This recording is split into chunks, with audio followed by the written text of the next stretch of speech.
Bay Bridge is a disaster. It has been a disaster since the politicians got involved way back in the earthquake. Oh my God, he says one of the bridges, they didn't say which one collapsed. Gosh! This is a project of a lifetime for a lot of people, and it's a project that's going to save people's lives. We're confronted with what was fundamentally a very simple project in the grand scheme of things that has become one of the great fiascos of the 20th and 21st centuries in California history. This bridge is like the tar baby. Once you touch it, you're holding on to it forever. And you've heard a lot today, I think, about public process and how it might go with the skyway option. And if only everyone held hands and sang Kumbaya, that it would go quickly. It's been 16 years. And neither the Central Freeway nor the Bay Bridge is done. I mean, come on, 16, it only took us 8 to what, go to the moon.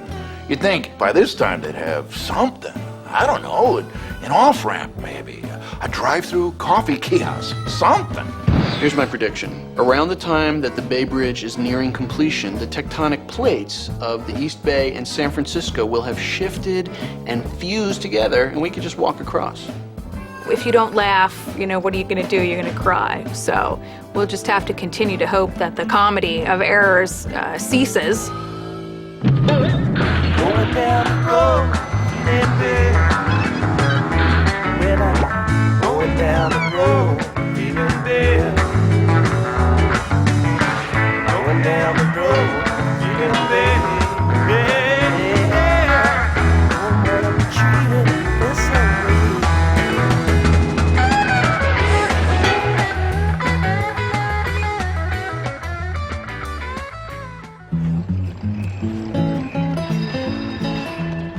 The San Francisco Bay Area has always been on the edge, geographically and geologically. On either side of the bay lies a major fault line, the San Andreas to the west, the Hayward Fault through the eastern hills. Still, people come from all over the world to San Francisco. And the most traveled route to and from the city by the bay is the San Francisco-Oakland Bay Bridge. The Bay Bridge is really two bridges. It has west and east spans on either side of Yerba Buena Island. This is the longest steel bridge in the world. More than 8 miles long, it is a marvel of engineering.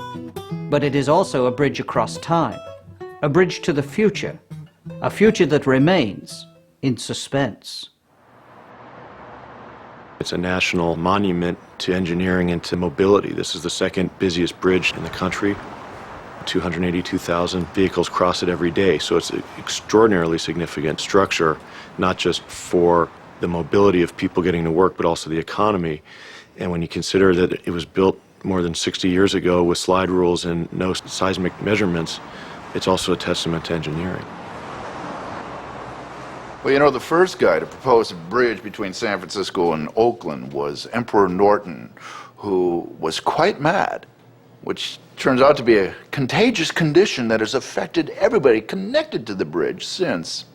Norton I, the self-declared Emperor of the United States and Protector of Mexico, decreed in 1872 that a suspension bridge be built between San Francisco and Oakland. The project began 60 years later, the first delay in the history of the bridge.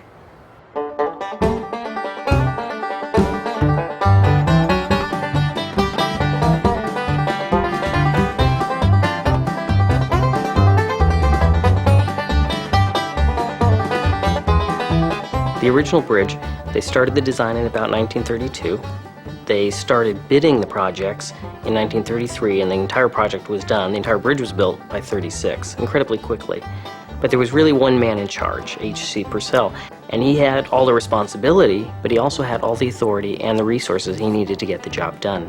When the Bay Bridge was originally constructed, it consumed 7% of America's steel output. That is a massive amount of raw material. That is enough steel to go from San Francisco to Oakland. The designers believed, or they claimed, that that bridge would be there for 1,000 years and would ride out any earthquake.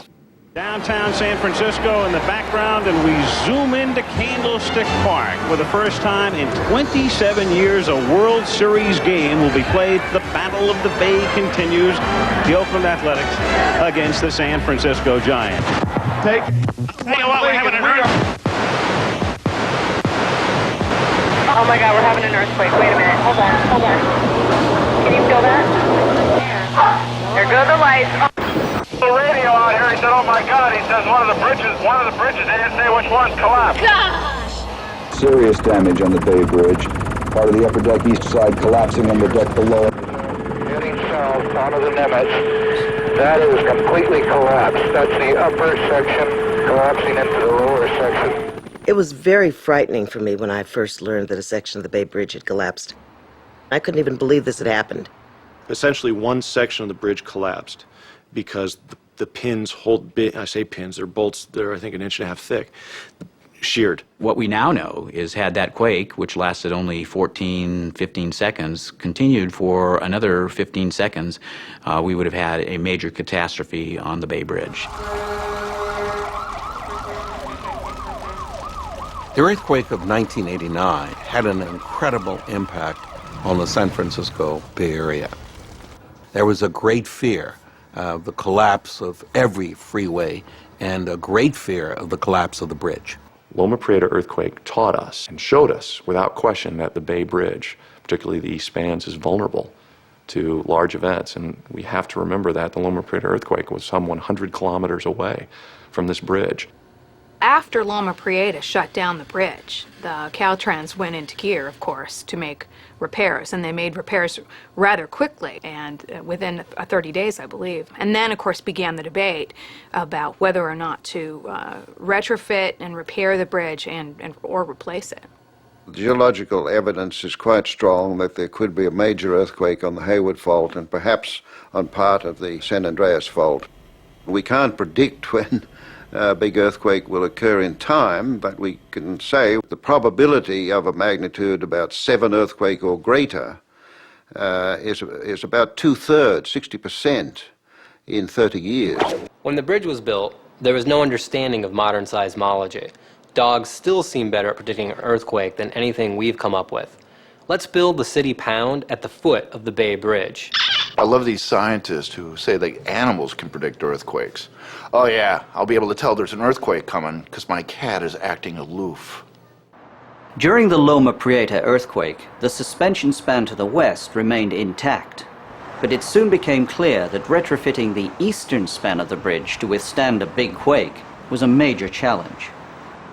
The foundations on the west crossing are steel and concrete, whereas the ones on the east crossing are hundreds of redwood trees, piles which were driven down into the mud. The west spans are a suspension bridge, and that by its character and nature is inherently flexible. And that's what we want our structures to be during an earthquake, flexible. We want them to ride out the earthquake rather than fighting it. The east spans is a cantilevered truss structure. Those, unfortunately, are inherently stiff and tend to rip themselves apart during a seismic event. So it was much more difficult to come up with a reasonable retrofit solution for the east spans. The initial conclusion was a retrofit was the best strategy. My recollection of the first estimate was it was in the ballpark of $200 million when they first really began to engineer it. But as they were doing that work, Northridge hit in 1994.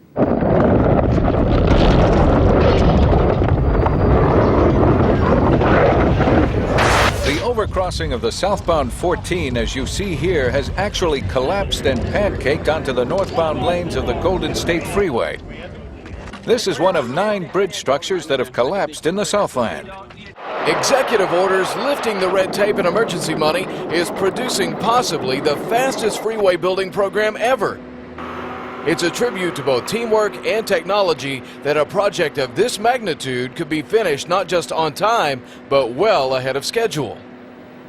When we were allowed to move forward after the Northridge earthquake, and we were told to get the bridges back in service as quickly as possible, that was the best the department had to offer.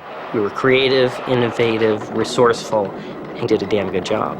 Everybody worked together as a team. I mean everybody. I'm talking about the people and the state, and everybody wants it done, working as a team. Totally the opposite of what's happening in the Bay Bridge. You got all the people don't want this, they don't want that, and politicians involved. Of course, when the Northridge quake went down in '94, boom, they got it done in a year because it's LA and roads are important. But this is San Francisco. Doesn't matter because we just flit from place to place on our magic dream-powered mushrooms. In the Northern California situation, well, you know, it's a different structure type, a little different sensitivity, and, well, there was a lot more input other than just get the job done.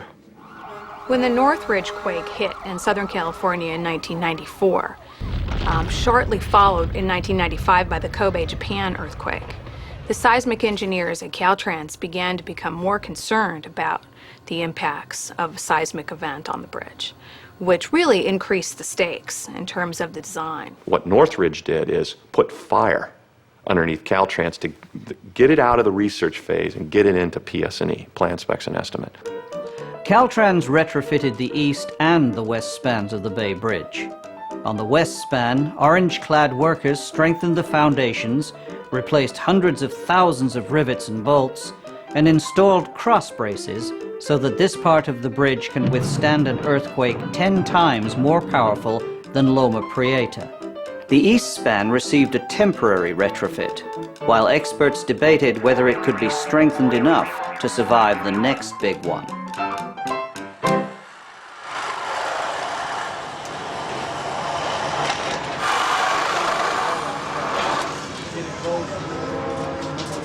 Ironically, when the debate began about whether to repair or replace the bridge, Caltrans was pretty set on repairing it. And you'd still have an old bridge, and as Caltrans engineer Brian Maroney said, you can put seatbelts on a Model T, but it's still a Model T. It's not going to be as safe as a modern bridge. In January 1996, Director Van Lobensel's asked the question, given the price of the retrofit on the east spans of the Bay Bridge, what might a new bridge or replacement structure look like and cost?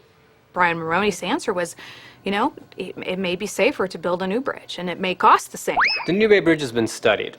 Committees appointed, panels put together, reports written. Financial experts have looked at this in triplicate. Look, if all the trees that were cut down to write these reports were just thrown into the bay, we could walk across to Oakland. Why did it take 7 years to decide to replace versus retrofit? I think we were realizing how little we knew about the existing structure, how complicated it was. About the time we got to a reasonably comfortable retrofit strategy and priced it out, the numbers came out such that the department thought, well, wait a minute, we should examine a replacement. All else being equal, it's probably a better idea to replace the structure.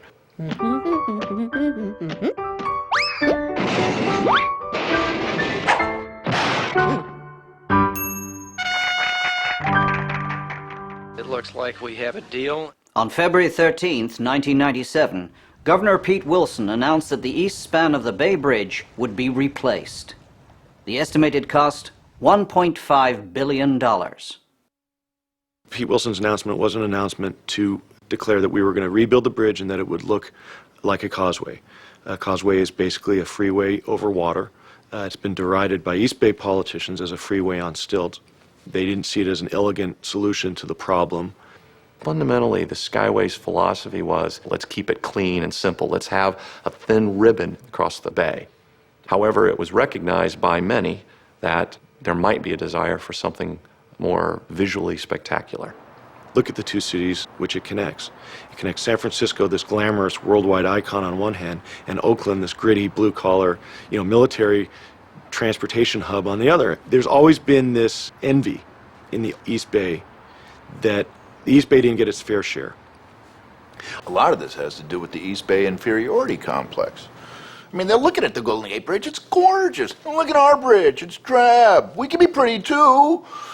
Oakland Mayor Jerry Brown wanted there to be world attention brought to the city of Oakland on the design of this bridge.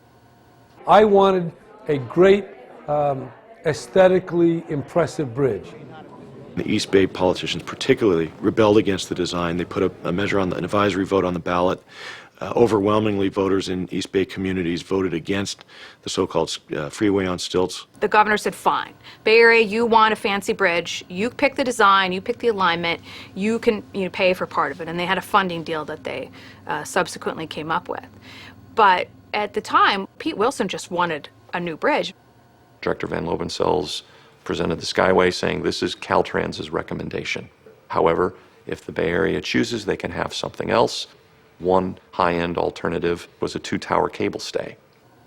When Governor Pete Wilson made the announcement that there would be a new bridge and not a retrofitted bridge, he knew that if he couldn't get the Bay Area on board and in the tent, so to speak, that he was going to be in big trouble. Governor Wilson and the state legislature gave the job of selecting the new bridge to an agency run by politicians from the 9 Bay Area counties, the Metropolitan Transportation Commission, or MTC. Wilson, who demanded the Bay Area pay part of the cost of any bridge better looking than a skyway, allowed local officials to determine what it looked like. Former Governor Jerry Brown did not think this was a good idea. Well, how many engineers does the MTC have? Caltrans, I mean, heck, I laid off 1,000 engineers when I was governor. They must have 10,000 more. Those people know what they're professionals. They build stuff. They know how to do that. That's under the governor. If they want to take some planning agency with, I don't know, 20 or 30 local politicians that don't know a bridge from a freeway and turn the problem over to them, I'd say that's a formula for disaster. I remember Mary King once telling me, Brian, it's okay, settle down a bit. This is the public process. This is the democratic process. And we need to take the time and go to 100 meetings if we need to and listen to everyone and consider every idea. The democracy in action was the best part about it to me. To give the public an opportunity to comment in what turned out to be probably the longest public hearing in history on what would be likely the largest public project any of us would ever see in our lifetimes, in a very, very visible location. Unfortunately, the process devolved into the series of task force hearings in which pretty much every special interest in the Bay Area showed up to have their say about what they wanted. Transit man in leotards on a unicycle shows up wanting the bridge dedicated to mass transit. MTC set up a panel it called EDAP, the Engineering and Design Advisory Panel. EDAP would process design proposals. Members of the public would present their ideas for a new east span to BBDTF, the Bay Bridge Design Task Force.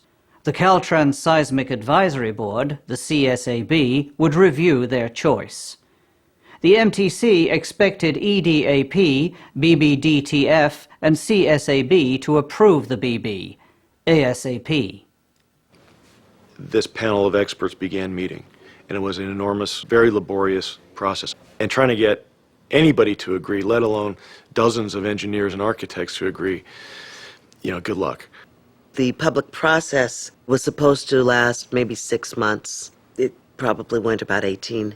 It became acrimonious, but it was a unanimous vote on the design of the bridge, with one exception, that being of Mayor Harris of Oakland, who just didn't like the design. There really has not been a futuristic view of this. There's no vision, as far as I'm concerned. At that time, as I recall, he said the bridge was but ugly.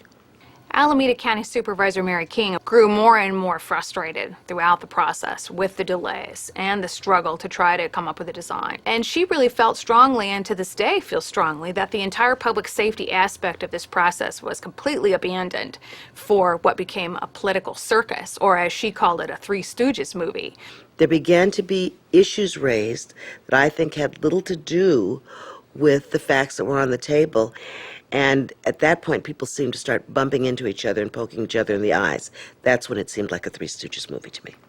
To call this whole thing a three-ring circus is to seriously disrespect professional clowns.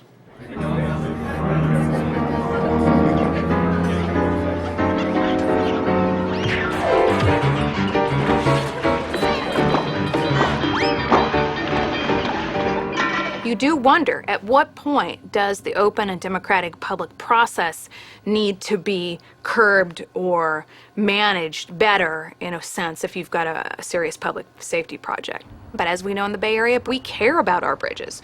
We go nuts when they want to, do something to the Golden Gate Bridge or the Western Span. Our bridges are part of the symbology of the Bay Area, part of our landscape, and people are very attached to it. So when you start screwing around with that, people get upset.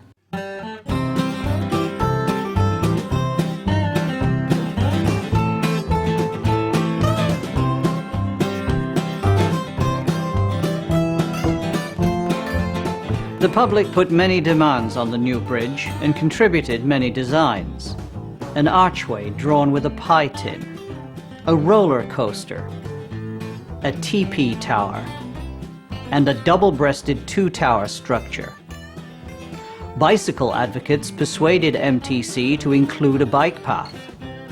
The Bay Bridge Design Task Force selected the bridge proposed by a joint venture of T.Y. Lin International and Moffett and Nickel engineers.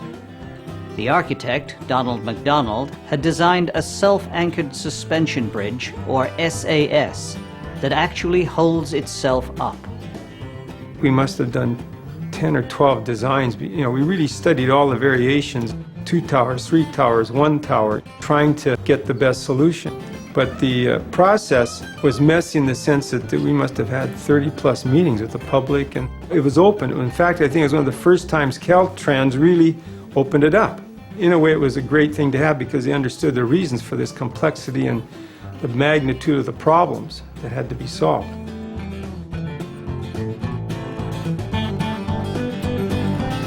This single tower design would cover only a sixth of the total east span. The rest would be skyway. When the design for the Bay Bridge was selected, the self-anchored suspension span, considerable controversy swirled about the selection of that design. Some elected officials felt the process was crooked and felt there had been an inside job. It was brought to our attention that some of the members of our panel had some connection, financial or otherwise, with some of the firms that were presenting designs. We took 2 steps, Senator, to try to safeguard against a conflict of interest influencing the outcome. The first one was disclosure. And at that workshop, we asked members of our panel, if you have any such connection, disclose it. They raised their hands and identified it. How many hands were raised in this little poll? As I recall it, it was about, it may have been as many as a third of the members. You're telling me that a third of the EDAP members had a financial interest in these discussions? Our conflict of interest laws don't require disclosure, they require disqualification. If you've got a financial interest in a decision that you're making, you should not be involved in that decision, period. There was no direct connection between our process, between the firms that submitted design and who was awarded the work.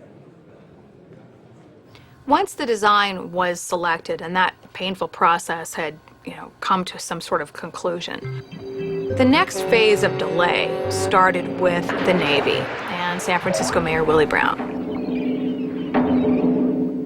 The Navy owned Treasure Island, and the city was angling to take control of that property. And the new alignment for the bridge as proposed on the northern side was where the mayor had plans for a brew pub and restaurants and a convention center. And he became convinced that, he needed to change that alignment. He really felt strongly that he could just move the bridge. What was the problem? One of the big problems is mixing engineers with politicians. Engineers are used to dealing with logic and math and facts. Totally unfamiliar territory for politicians. At the time of the announcement and that the northern alignment was the alignment of choice by the Wilson administration, it became very clear to San Francisco that we were receiving title to a piece of property that had some severe limitations on any potential economic development. The northern alignment of the Bay Bridge would have required footings on Yerba Buena Island, which would have been right smack in the middle of the boutique mall that was part of San Francisco's redevelopment plan. The policy of the government was to support the local redevelopment authority. We said, we support the San Francisco plan. Can't you figure out some other way to put the footings in? Anchoring the east span to the southern side of Yerba Buena would not have affected the city's plans for the island or for the adjacent Treasure Island. But Caltrans opposed a southern alignment, which would interfere with operations of the U.S. Coast Guard station there. The city and the Navy formulated a partnership, somewhat of an unholy alliance. I mean, how does any city get the United States Navy to take their position against an entire region when a consensus had been reached? The Navy in San Francisco became allies instantly.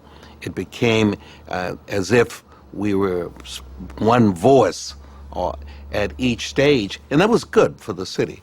And there's nothing that creates a better working relationship than allies who have a common enemy. And in this case, Caltrans was the common enemy. The mayor pushed really hard for that alignment to change. His number one delaying tactic was to keep the Navy from ever agreeing to give Caltrans access to the property. And the Navy went along with this for a number of years. It became a bit frustrating when we felt that the whole community had selected this and gave us our orders of go forward, when all of a sudden we were not allowed to collect the geotechnical information on Yerba Buena Island. It effectively put an iron curtain up, essentially destroying the schedule. It was devastating.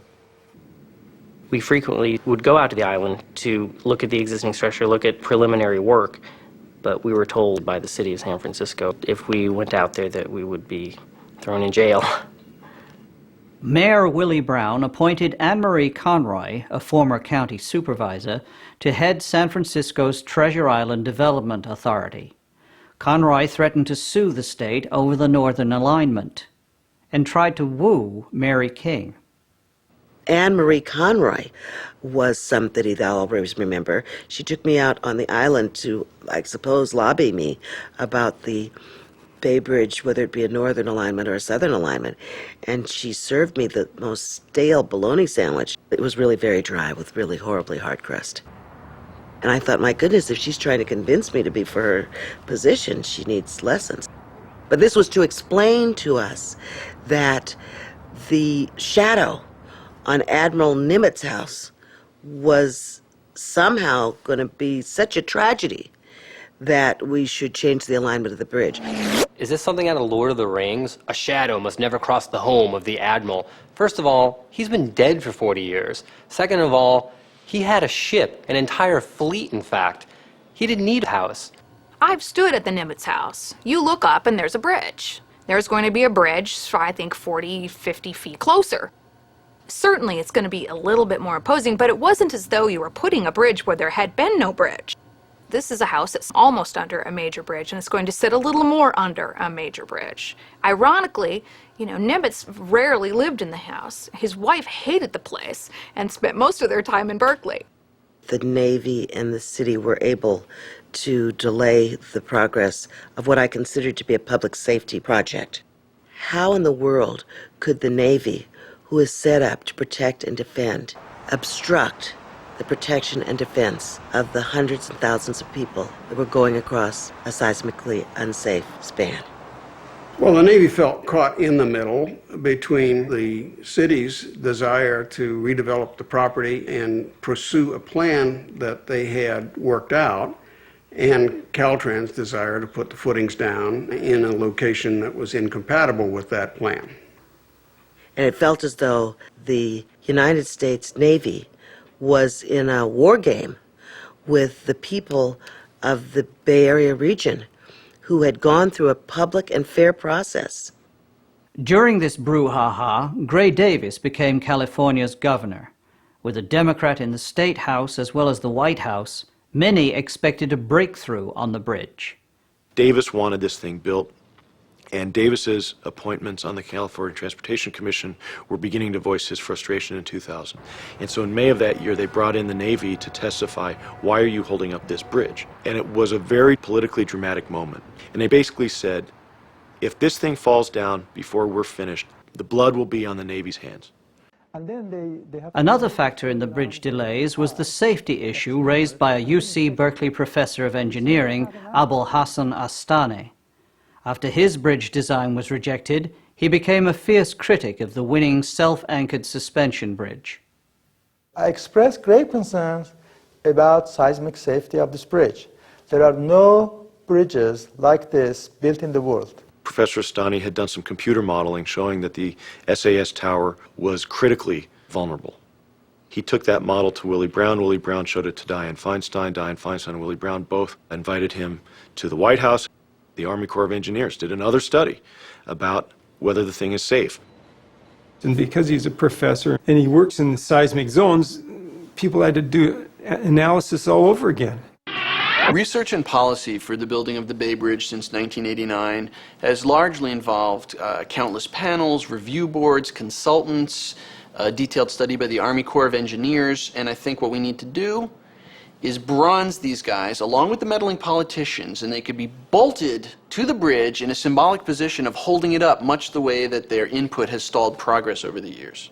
Willie Brown's chief activity was to use his connections at the White House to try to keep the Navy from going along with Caltrans' plan.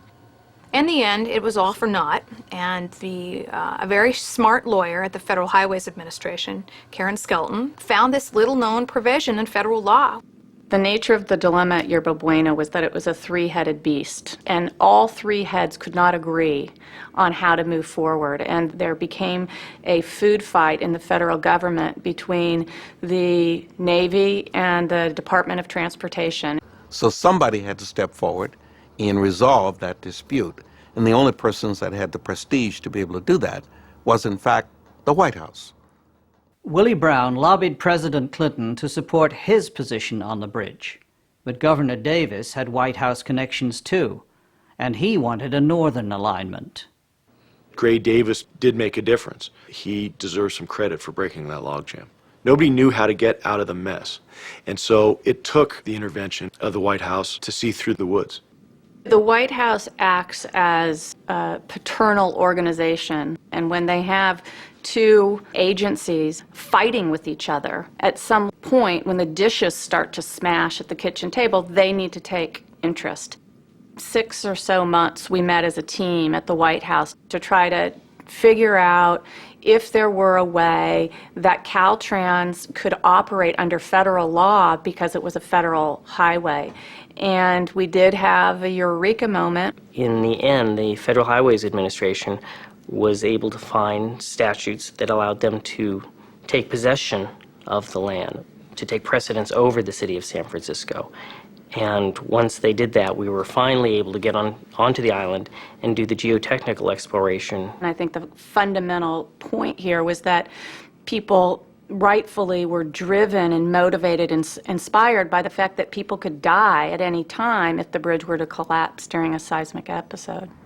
2 years behind schedule, groundbreaking for the skyway was greeted with great enthusiasm. By this time, the cost estimate for the east span was $2.6 billion.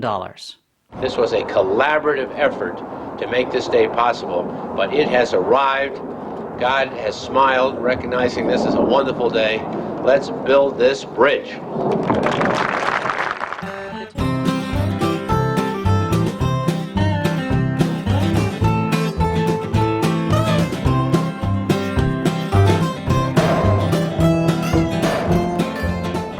When Gray Davis announced, let's build this thing, it was like this collective sigh. It was a sense from all the MTC people and all the politicians who had worked on it of finally the monkey's off our back. Finally we can get on with building this thing. This project obviously comes with a lot of challenges. It's a first of a kind. It's a special bridge. It's a segmental bridge which is new to California. The new bridge can move not inches but several feet, and components are built into the bridge to allow that movement to occur without any collapse or damage to the bridge. There's a lot of pride in working on something this special, this big, and something that is going to be part of history. When Gray Davis announced that the bridge was going to be built in 5 years, most of us in the Transportation Press Corps, we just laughed, because this bridge had never gone on schedule. It had so many difficulties, but Gray Davis wanted that bridge to be built and wanted to be able to say that that bridge was built under his watch. And of course, his watch didn't last as long as he thought it was going to. After Gray Davis was recalled and the new governor, Arnold Schwarzenegger, came on the scene, he seemed to not really know there was a bridge being built. He seemed to not really know there was a Caltrans. And I don't think that anyone in his administration, the issue with the Bay Bridge really registered. It wasn't until that fateful bid opening day for the self-anchored suspension span, when there was only one bid opener and the bid was substantially over budget, that things began to fly. When the bids opened, there was audible gasping in Caltrans headquarters in Sacramento. And it came in at $1.4 billion. The estimate was $730 million. On May 26th of 2004, the bid did come in, and it was substantially, almost double, over the engineer's estimate at the time. Until those bids were open, we did not have the certainty that we would, in fact, be going over the budget that was approved by the legislature back in 2001. Clearly, we knew at that point that we did not have sufficient resources to complete the bridge. Governor Schwarzenegger appointed Will Kempton to be director of Caltrans in November of 2004. Kempton took the helm at a time when the state's budget was submerged in a sea of red ink. The skyway portion of the bridge was under construction, but no one knew what the final segment, the self-anchored suspension span, would cost, or when it could be completed.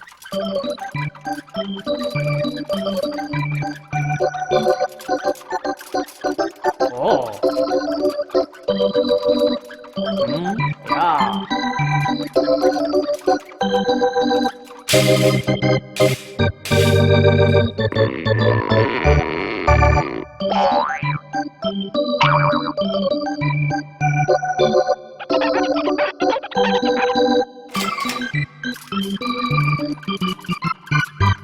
The construction industry was responding to the changing world and realizing they couldn't afford to do this project. They couldn't afford to take the chance on this project. If it goes wrong for them, they could lose their whole company. So who's going to gamble on that? There's a deleted scene in the Spielberg adaptation of War of the Worlds, and as the invading ships are pulverizing landmarks from around the globe, they wipe out the Eiffel Tower and they vaporize the Great Wall of China. As they get to the Bay Area, they're hovering over the Bay Bridge, about to destroy it, and they hold their fire and they say, why bother? It's in enough trouble. Caltrans faced a lot of big decisions. Where do we get the money? Do we stick with this design? Is there some other way we can save money? The costs of the Bay Bridge have gone up astronomically. Again, it's hard to fathom how Caltrans could be so far off in the estimates. 1.5 went to $2.5 billion in 3 years' time, and then it nearly doubled again. So we've had huge miscalculations. The Schwarzenegger administration did not announce the full cost until mid-August of 2004, when they told the world they needed $6.2 billion. The reason that we experienced cost increases on this project are primarily twofold. First of all, the bidding environment post 9/11 has materially changed the cost of doing construction, particularly for mega projects. It's driven up the cost of insurance, it's driven up the cost of bonding. The cost of the new Eastern Span started out around $1 billion and is now over $6 billion. The contributing factors range from just the delay associated with the new bridge design, the funding fights at the legislature, of which there were several. This is the largest self-anchored suspension span of this type attempted to be built in the world. There's a considerable amount of engineering uncertainty associated with that. A lot of events have occurred that were way outside of our control and things that we couldn't have predicted. And yet, some seem to think we should have had a crystal ball to see that there would be terrorist attacks, or to see that the Chinese would be buying up every piece of steel in the U.S. We never could have seen that coming. Nobody ever did. And in this case, time is our enemy. We thought we'd be done with the design in 18 months and they would be built in 3 years. Going down the road, feeling bad. Going down the road, feeling bad. Going down the road, feeling bad. Yeah, yeah. Don't wanna be treated this way.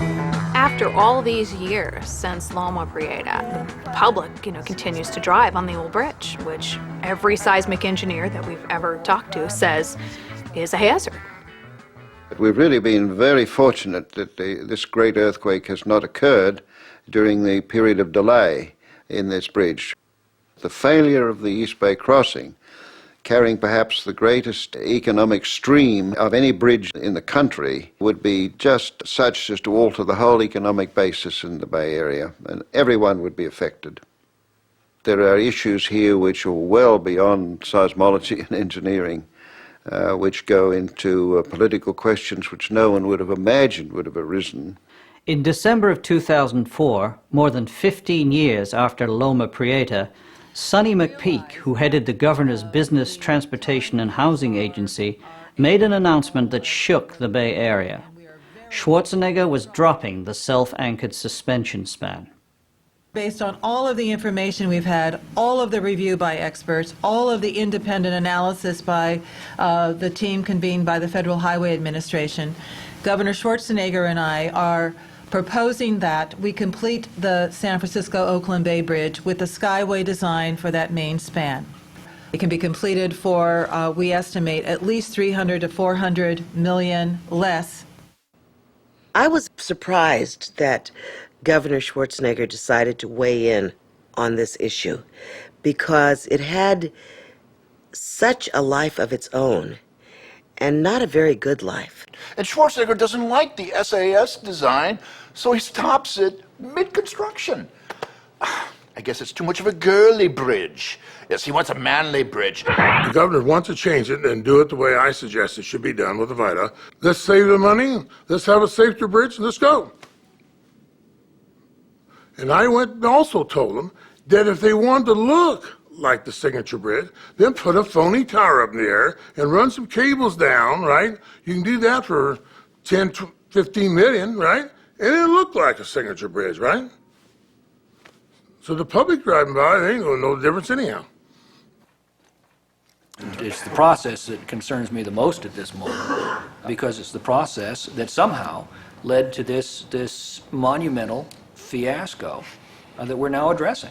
Believe me, there was no percentage in us withholding from you the fact that there were cost increases on this project due to the last administration. The hearings that the Senate convened were basically twofold. One was, how did you reach this conclusion to build the Skyway? Two, how do you answer what the state auditor is saying about Caltrans' management of the whole program? They grilled Sonny McPeak and Will Kempton for the better part of 3 days. There was no clear consensus on the correct path to seismic safety. In many cases, we are talking about judgment issues here. This is a state highway project. We should not have the MTC calling the shots. This is a matter of statewide significance. It is a part of the state highway system. It is not a plaything for regional or local governments to involve themselves in. How about this for an idea? Survivor, Treasure Island. We take all the politicians and all the contractors and we put them on Treasure Island, and the only way they can win is to build a bridge from the island to Oakland.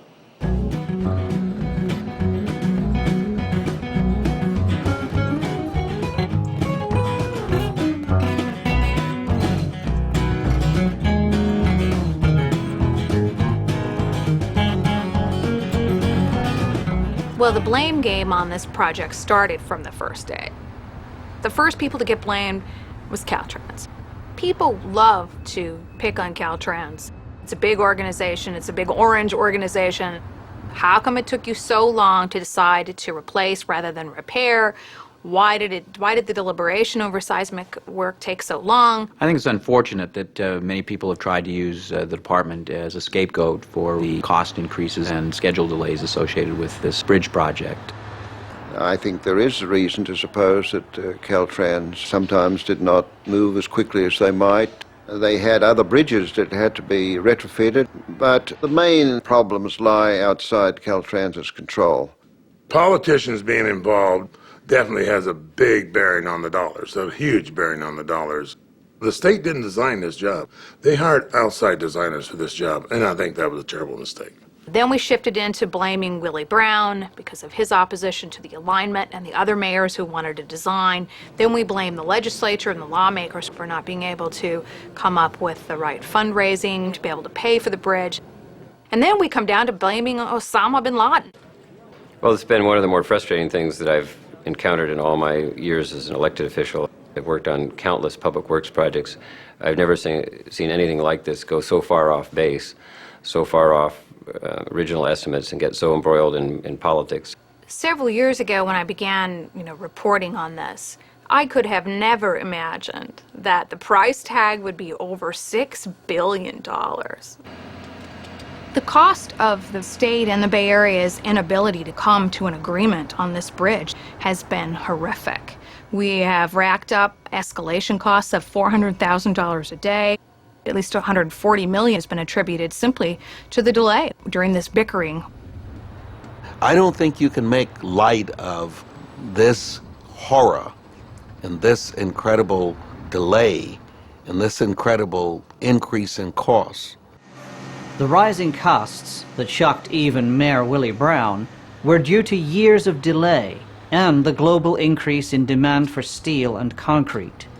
The East Span needed 200 million pounds of steel and 500,000 cubic yards of concrete.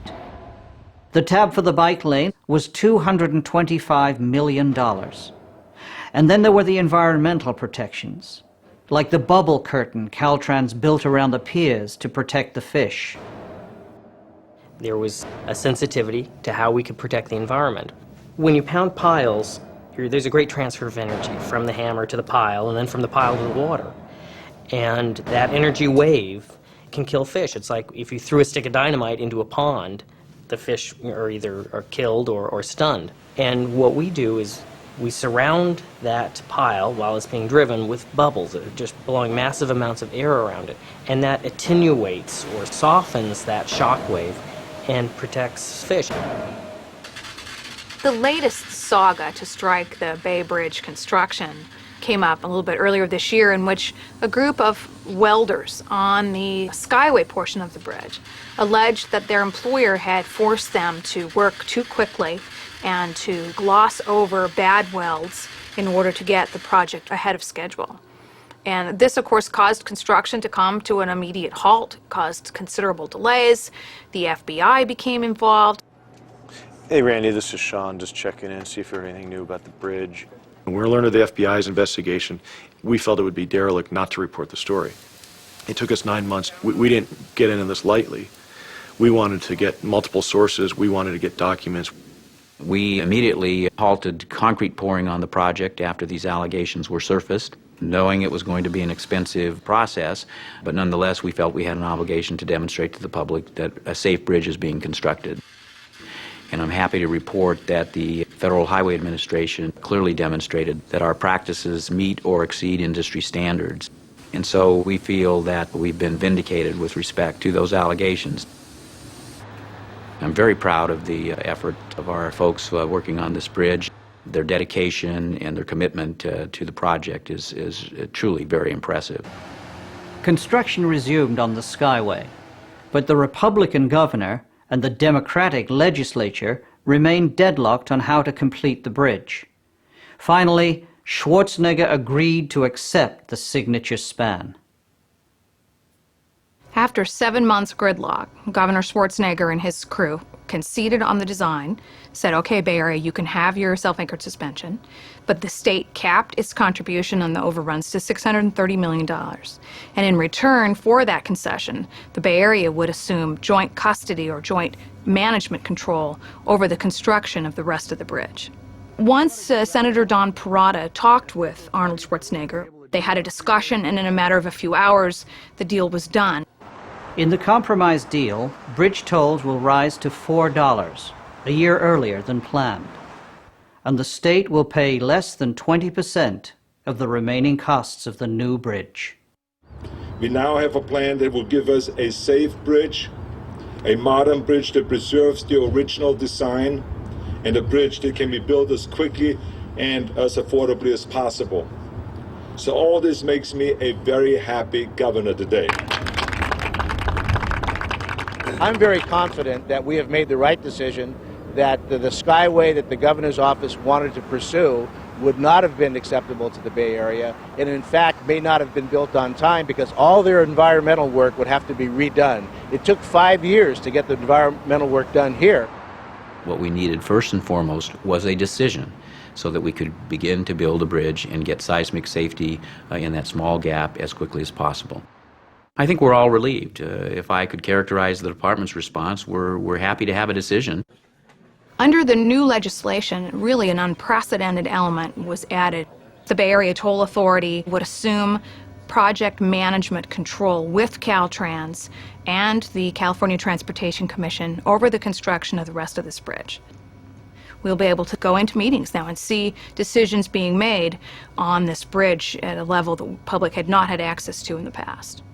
There won't be any finger pointing anymore between the Bay Area Toll Authority and Caltrans because they're all in the same boat. They sink themselves, they're all going down together.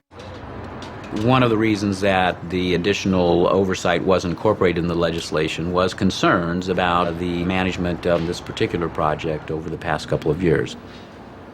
I welcome additional oversight, additional management capabilities. I think that will be very, very helpful as we move through this process. Previously, we went through 18 months of a bid period that was like a merry-go-round gone wild. And until really the rubber hits the road and the bids hit the street, we're not going to be completely comfortable. The biggest fear in all of this is that once again, we'll only have one bidder. Much of the conditions that created that climate last year still exist. The heavy demand on the steel market, the cost and availability of supplies.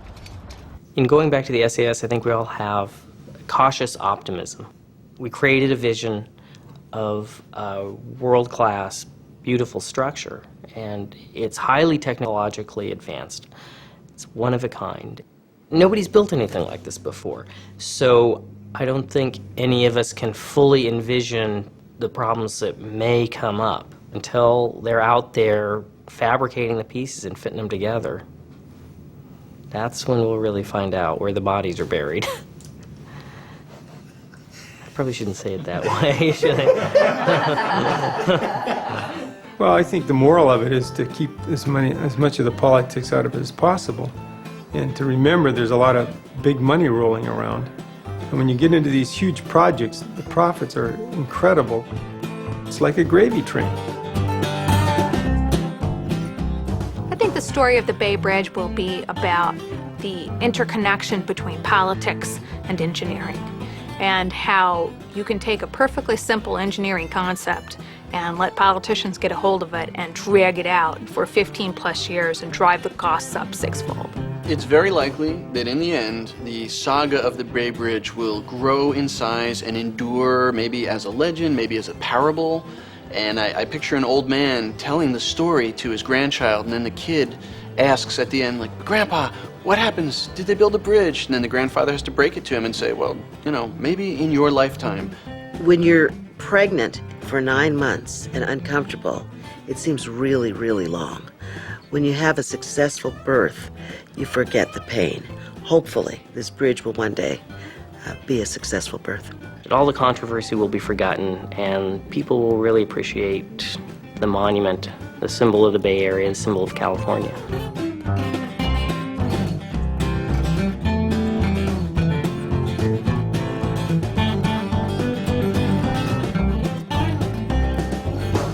If we could build a beautiful bridge like the Golden Gate in the Depression, then today we should be able to build also a beautiful bridge for the Bay.